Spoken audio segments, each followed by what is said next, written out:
Good morning, natural gas. I'm Tim Beggins, president of Elk Trading Company.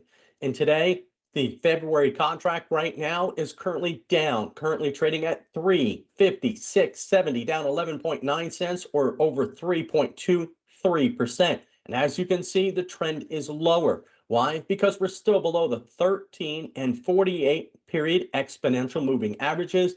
The RSI is also in the sell territory, but it is going sideways. So people are looking for some value here because they're not sure this warm temperature forecast is really going to come true. Everybody doesn't believe anything past the 7 to 10 day forecast. So let's turn to the hourly chart. And as you can see right here, we are currently holding right around that first pivot support, which comes in at 358.20. Our secondary support, 347.90, but the RSI is turning lower. So we'll look to see if we push lower here, if the weather forecast models verify this warmth at noon. And let's turn to the front to back spreads. And here's the Fed versus March, and it is now in sell mode for the RSI. And again, we're down 5 cents here, currently trading just over 50 cents on that spread. It got to a double top at 70 cents. And earlier this week, a lot of volume was trading at the $1 spread for the options. So let's take a look at April through October, which has value around 360. That's where it started off last year before rallying over to $4, just below that at 399.40, then came down and then ultimately moved out as high as 512. But we just don't have the weather forecast models right now to support that movement higher. So we're moving down. Currently, right now, we're down almost 7 cents to 346, or a little over 1.96%. Let's turn to those weather forecast models. And while my wife is in New York City freezing her buns off because it's only going to be a high of 32 degrees today, down here in Houston, 83 degrees, a tale of two different cities. And as you can see, that La Nina pattern is still holding with those coastal winds and keeping the Gulf Coast very, very warm. But then in the northern part of the country, the upper Midwest, all the way through the Great Lakes, mid-Atlantic states and New England, it stays cold.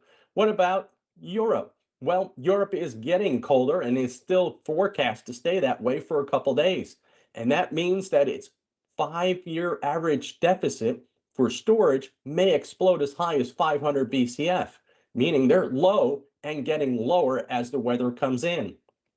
And let's turn to Asia. And as you can see, that cold Arctic air is pushing here into Siberia, parts of Tibet, and parts of Western China, and is keeping the Koreas here, North and South Korea, as well as parts of Japan, cool, and possibly the Beijing's capital city area. But the coastal areas down to the south remain fairly warm.